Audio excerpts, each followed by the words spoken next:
Have you ever wondered why the rich get richer and others don't?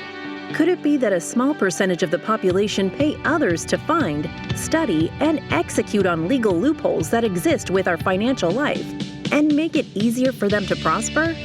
The answer is a resounding yes. This is the Secrets of the Wealthy podcast with John Mintz. John has spent a lifetime researching and mastering the financial loopholes that he believes should be available to everyone. Join us as we explore different strategies that help you get farther faster towards building and enjoying a prosperous retirement. Hello and welcome to the Secrets of the Wealthy with John Mintz. John, how are you? I'm fantastic. Wow, this is our first ever show, and I can't tell you how excited I am for this. Yeah, this is your inaugural. So audience, this is his inaugural podcast, very first one. And this is an opportunity for you to get to know John and his team a little bit, what he does, what makes him tick. And this podcast is broken up into two sections. First one is really about his practice, his business, a little bit about his history in business. And then the second section is more personal questions, which are always fun. So we're going to get started. John, are you ready? I'm ready and willing. All right. So let's just start at the very beginning. What made you decide to go into this industry specifically? Great question. Thank you, Eric. I'm going to go back in time a little bit. As long as I can remember, I've always had a love of numbers, a love of math. In my grade school years and middle school years, I entered every single interscholastic competition that there was related to math or anything to do with numbers. Loved it. As I got a little older and got into high school, my mom and I learned that we really enjoyed something we bonded together was watching sports. I remember, now this is back in the day where we didn't have, TVs on the wall, right? I remember laying on the floor on my stomach watching sports with my mom sitting in the chair behind me, and we just have a blast.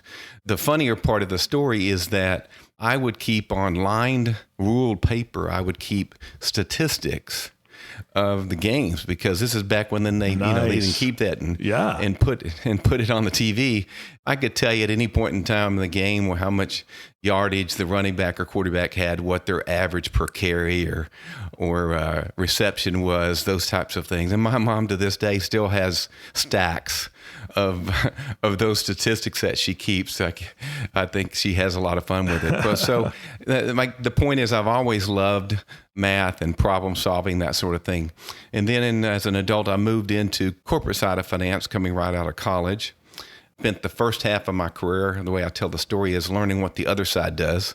Then transitioned to my own company and my own practice in 2002. Goodness, that's almost 20 years ago now, and hard to believe, but been doing that ever since and loved every minute of it.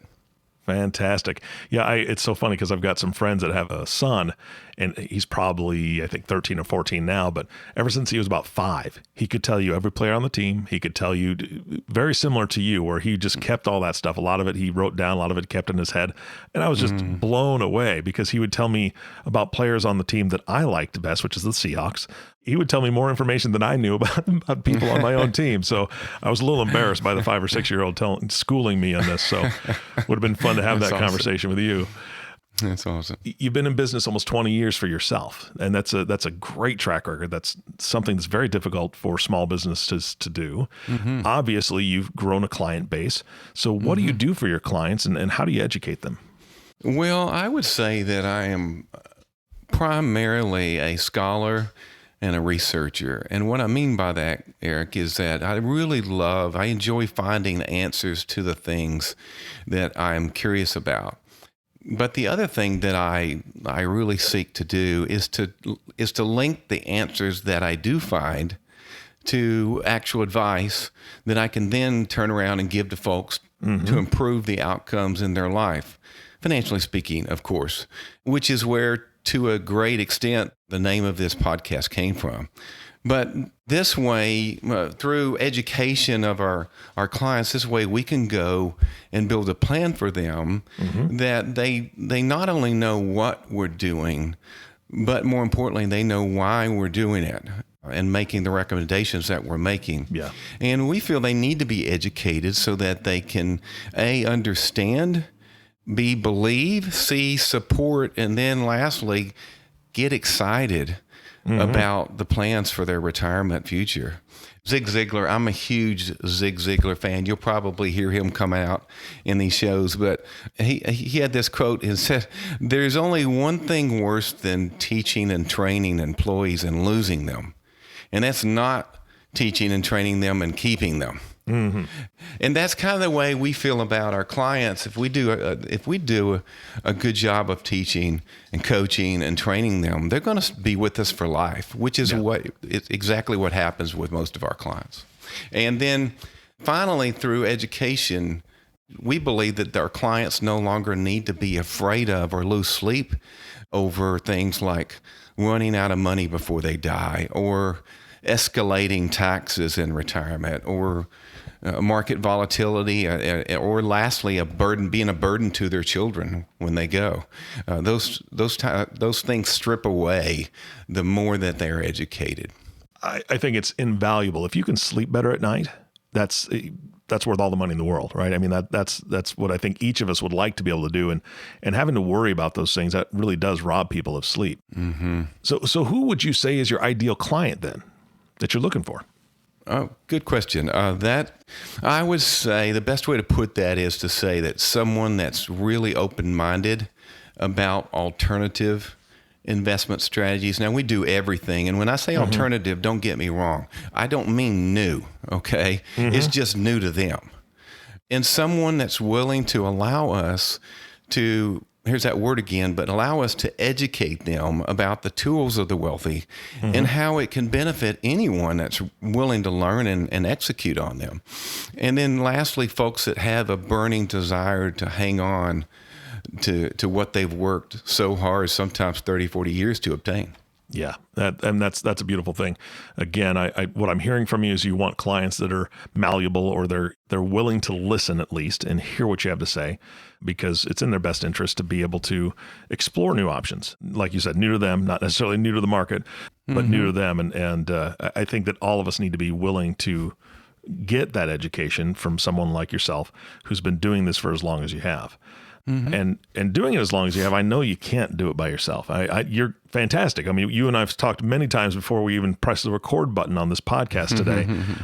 So I think you're fantastic, but I know you can't do it alone. So who's on your team and what do they do? No, I'm just the face of the show, but I am definitely not the work behind the scenes.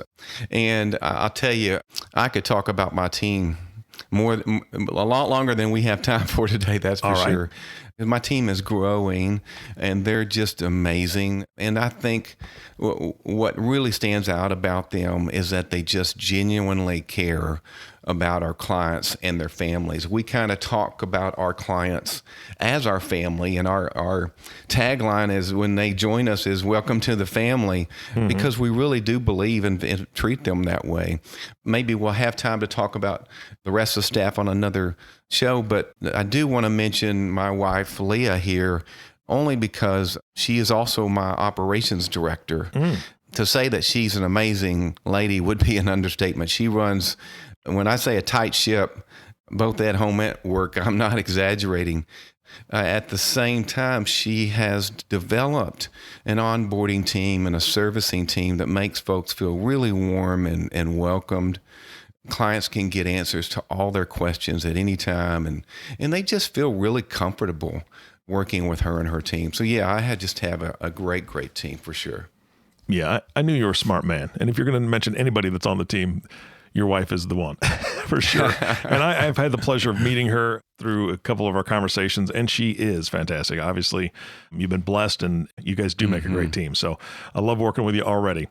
All right, well, now I'm going to ask our last question of this section, and that really is about your philosophy of business specifically. What is that? Well, it's my business philosophy, and it's, to a certain extent, it's my philosophy for life as well. You'll hear me talk about my dad a lot. He was just an amazing man in so many different ways. He's been gone 13 years, but still lives daily in my life. He was a Baptist minister, West Texas, Podunk, town, West Texas, when I was growing up. And we moved often, on average every year and a half. Oh, wow. And we were living in this rental home. I forget exactly where it was at the time, but we were living in this rental house. The Lord came calling, and he said, okay, kids, it's time to go. We're going to be moving again. He said, we need to clean this place up. And we began to clean it, and we're going to clean it some more, and we'll clean it some more. I remember when we moved into that house, it wasn't very nice. And my dad could fix anything, so he did. He fixed everything that was wrong with the house, not to mention my mom was a clean freak, so the thing was already tidy, but that wasn't good enough. I turned to him and I said, Dad, this place is already way better than when we got here. And he said, that's right, son. He always started with son, the word son. That's right, son. We always leave something or someone better than we found them. I love that. And that has resonated through my whole life. And that's really our business philosophy as well, as we want everyone that comes in contact with us, whether they're a great fit for us or not, we want to make sure that we leave them better than we found them. That's beautiful. Love that. All right, we're going to change gears here and ask some personal questions. Not too personal, but we're going to have a little bit of fun here. John, when you're not working, when you're not out there, working hard for your clients and changing lives, what do you do? What do you do for fun? Well, for starters, you're assuming I actually stopped working. Somebody makes you stop working every once in a while, I'm sure. Yeah, they do. I really do enjoy working, period. And that's the way I was raised. Mm-hmm. And I do work a lot. I love what I do. But when I'm not working, I do enjoy quiet time with God, time with my family, with my friends. I have 2 really cool dogs. They're corgis. The 4.5-year-old's name is Jack, and that was also my dad's name. Then we have a 9-month-old. Her name is Zafri. We enjoy spending time with them. And then lastly, my wife and I are huge travel buffs. Love to travel. We didn't do as much last year as we usually do with COVID. We plan to do quite a bit this year again, so enjoy that as well. My wife loves corgis. We've never owned one. We've always been big dog people, but I think they're adorable, dude. I think they're fantastic. But she loves to, if it's a video about a corgi, she's watching it. That's all there is to it. So they have such great personalities. Yeah, they really do. Yeah. Well, I think I actually know the next answer to this question, but I'm going to ask it anyway. Who's your hero? Yeah, you guessed it. You've already heard it come out. It not even close, my dad. Yeah. He taught me so much. When you're growing up, you don't realize you're being taught until you get older. Then they all those teachings start to come out. Mm-hmm. But he taught me to both fear and love God. He was just an incredible man, and he taught me things that you just can't read in a book or online on the internet. Without a doubt, was my hero. That's awesome. That is awesome. All right. This is a little bit different kind of question. If you had all the money you ever needed, John, you wake up tomorrow and you look at your bank statement and surprise, there's $10 trillion in there. What would you do? Well, I start by finding a way to reduce taxes on it. To answer your question, I would be doing exactly what I'm doing. I know that sounds really cheesy. Most people that know us well know that my wife and I don't have to work anymore. Mm-hmm. And it makes what we do even more enjoyable because we don't have to do it. Oh, people ask me John, when are you going to retire? I say, I'm not. Mm-hmm. I don't plan to retire. I've got too much to give. But since my financial well-being really no longer requires me to work, I now define my success by sharing the financial wisdom that I have gained and continue to gain with others and teaching them how to take charge of their own financial success. And that's where my rewards come from now. Yeah. Nice. All right. What is one thing that you recommend most to clients, family, or friends? And we're talking anything. It could be pizza. It could be a book. It could be a hobby. What do you got? I forget where I heard this years and years ago, but it stuck with me. And that it's short but sweet. It's never take advice from someone you wouldn't trade places with. What does that mean to you? If I'm going to get marriage advice, I'm not going to get it from Billy Bob next door if he's been divorced 4 times. Absolutely. That's a great example. Yeah, true. Yeah. Just be wise. And when they say seek out wise counsel, in particular, wise counsel as it relates to what it is that you are trying to accomplish. Yeah. Yeah, absolutely. All right. I love this question. Name one thing that most people don't know about you, John. Well, you see these on the, if you ever watch those dating shows or what have you, and they ask each other those questions. Mm-hmm. And I always thought, I never knew how to answer that question if somebody asked me, because I didn't think there was a lot of things unique about me that people didn't know. I don't really have a lot of secrets at all. Mm-hmm. Not many people know this about me, but I have for about 4 years now, I've been a travel hacker. And a travel for those hacker? of you, for those of you that don't know what that means, it means that it's someone that spends time learning how to travel at discounted rates. Because my wife and I, we really love traveling. Mm-hmm. But I discovered real quickly, I don't like the cost associated with traveling. Yeah, right. Exactly. And that's my trade, right? I began seeking out, like I explained earlier, I'm a curious George. So I began seeking out ways to reduce travel, came across some actual online courses that teach you how to become a travel hacker. And got a little better at it each year. And my record, I keep track of everything, both business and personal. Mm-hmm. And my record for travel hacking was in 2019, the year before COVID. Mm-hmm. I saved $34,000 in travel. Holy cow. Mm-hmm. Jiminy Christmas. How many trips did you take in that year? That year? Yeah. 6. Wow. Mm-hmm. That's incredible. Yeah. Well, you and I are definitely going to be talking more about that because I need to learn some tips from you for sure. Yeah, we could probably make that its own show. Yeah, there you go. Yeah. I try not to tell too many people I may have just messed up because inevitably if I tell somebody, they want me to teach them. And I only have so much time in the day, but it's a lot of fun. All right. Well, that sounds good.